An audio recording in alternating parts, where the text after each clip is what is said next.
Ooh, hello, and thanks for visiting my channel. My name is Miss Deeds.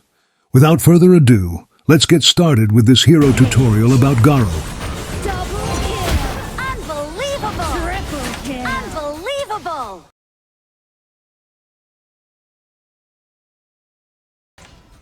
GARO's ability to deal consistent damage while avoiding danger makes her an invaluable team player. In order to properly use her potential, players should focus on situating themselves away from opponents and dealing damage and support to allies during team battles, as her basic attack is her primary source of damage. First, let's talk about her passive ability, Piercing Arrow. GARO's normal strikes and skill ability will inflict twice as much damage to the shields wielded by her opponents until the shield disappears. Her first skill, Enchanted Arrows, improves her basic attacks by extending her range and dealing magical damage, but it also slows her attack and movement speed and uses up mana with each use. GARO can move more quickly and regain her attack range and speed by closing her longbow. Every shot will restore mana points in this state, and striking heroes will result in a 200% increase in recovery. Always use your first skill as the match starts. As you take a position, place the enemy at the boundary of your first skill attack range, and watch out that it doesn't move beyond it or approach you.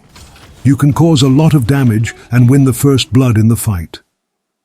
With Silent Arrow, GARO's second skill, she casts a piercing arrow in the direction of her target while using her longbow as a casting medium.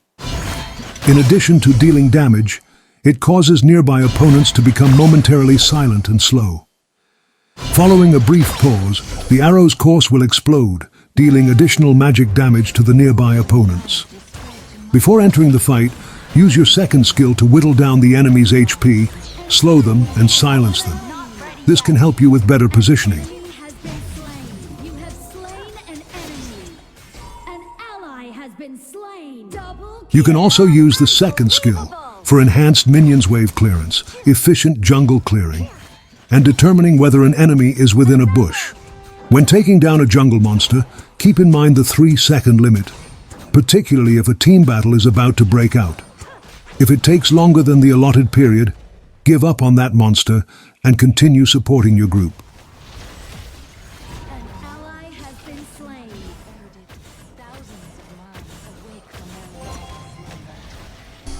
It may surprise you to learn how much range GARO's second skill has. There is still the potential to get hit and unintentionally take out an opponent, even if they are outside the range of your second skill.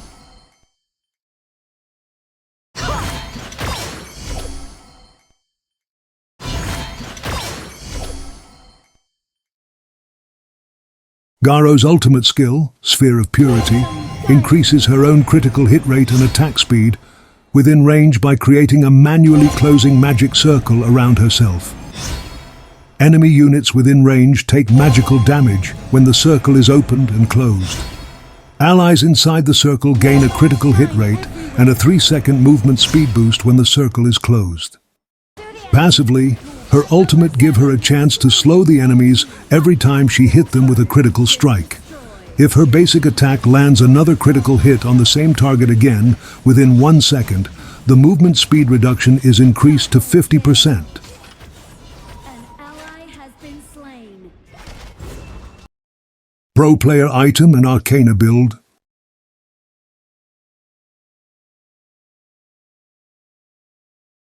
And this is my official item and Arcana build. I used a magical piercing, as you can see, so that I could burn my opponent with my first skill and attack speed, giving me a much faster hit in the beginning. This is the core gear for GARO. The first one is Boots of Dexterity, Shadow Ripper, and Eternity Blade. All these 3 items are focused on attack speed, critical chance, and critical damage. And now I'll tell you what equipment I utilize based on the circumstances. I use Sunchaser if I can't reach the enemy's back line, and to make myself safe during a team clash. Doomsday if the adversary's health is that much higher. The amount of damage your basic attack does depends on the enemy's current health. If your opponents let you free hit, this can let you rip them to pieces. The Starforge dagger does magical damage in its basic attack and unleashes a chain lightning assault every third attack. Partner it with GARO's first skill, and you will leave your enemies devastated. If your opponent has a high defense, Daybreaker is an essential item. It offers you physical pierce and extra basic attack damage, in addition to attack speed and critical rate. Bloodweeper provides you with survival. It gives you a recovery within 5 seconds when your health drops to 30%. With the highest damage, Siegebreaker also deals an additional 30% damage if the health of your opponent falls below 50%. When I'm sure my adversaries can't get to me, I use this. Yes. Like Bloodweeper, if your health dips to 30%, you will regain it in 5 seconds, which makes the Mortal Punisher one of my favorite items. I truly appreciate this thing, though, for other reasons. The most prominent passive is the Imperil, which lessens your opponent's ability to regain health and life-stealing effects when you strike them. This works in tandem with GARO's passive Piercing Arrow, which doubles shield damage. For defensive items that I used, the first one is Deepfrost Siege. This item gives me extra health, attack speed, and a slow effect that stacks up to 5 times.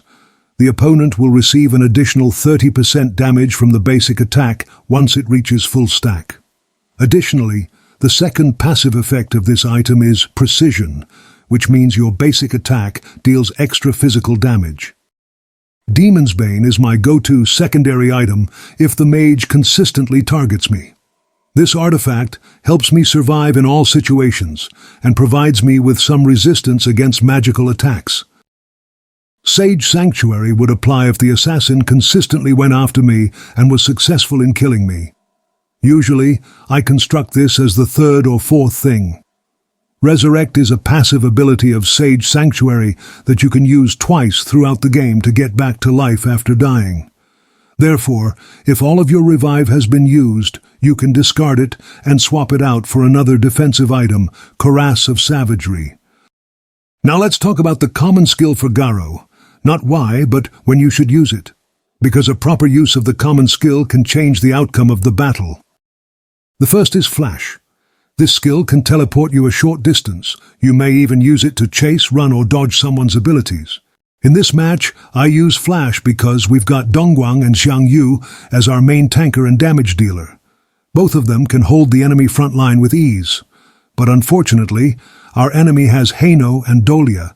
Haino can deal a burst damage from afar while Dolia can refresh his ultimate for the second use.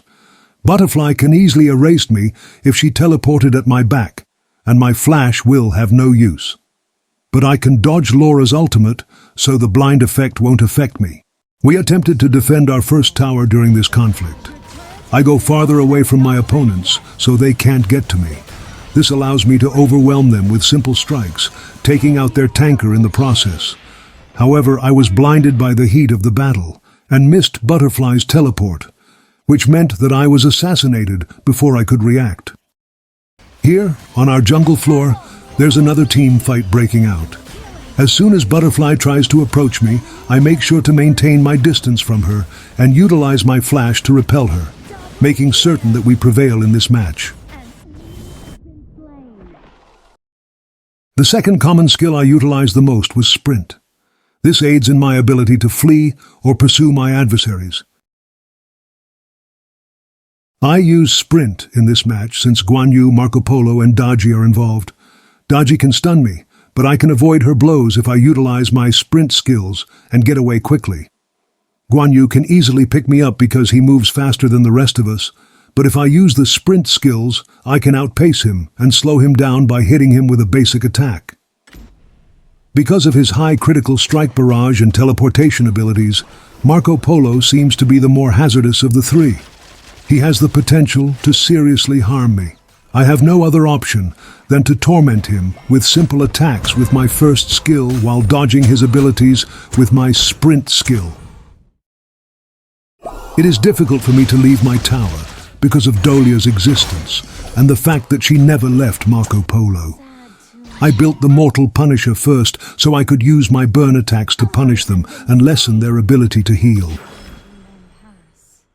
An ally has been He believes he can teleport close to me and shoot me to intimidate me. Upon realizing that I was unable to counter with damage, he turned his ultimate on me. However, I move out of his assault range and use my sprint skill to burn him with my enhanced arrows.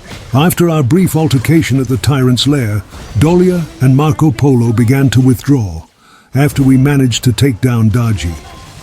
Nevertheless, we opted to pursue them both, since we regarded it as a chance for another kill. killing spree.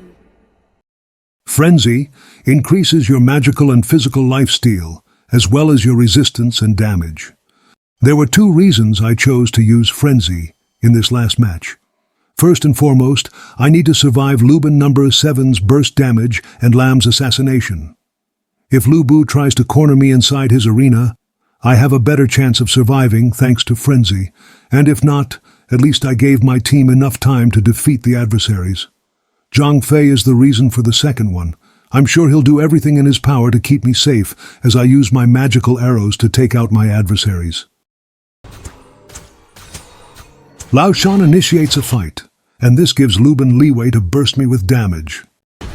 Thankfully, Zhang Fei is aware of what to do, and has employed his strongest ability to push Lubin aside, blocking the entrance and giving me time to get away. This also presents me with an opportunity to use my Frenzy to boost my life-stealing potential and withstand Liu Shan damage. An enemy has been slain. We started fighting in the jungle of the opponent's clash lane. Lu Bu dove into the center, trapping 3 of us in his arena and dealing massive damage that quickly reduced my health to less than half. I hurried to back away from his arena and use my Frenzy to thwart his attack and boost my lifesteal to maintain half of my health.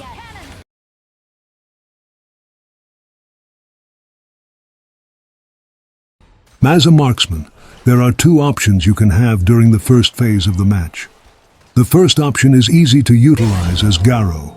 Activate your first skill and poke the enemies. The other alternative is to freeze your lane. If the minions cross this boundary, clear them out and wait for the following wave.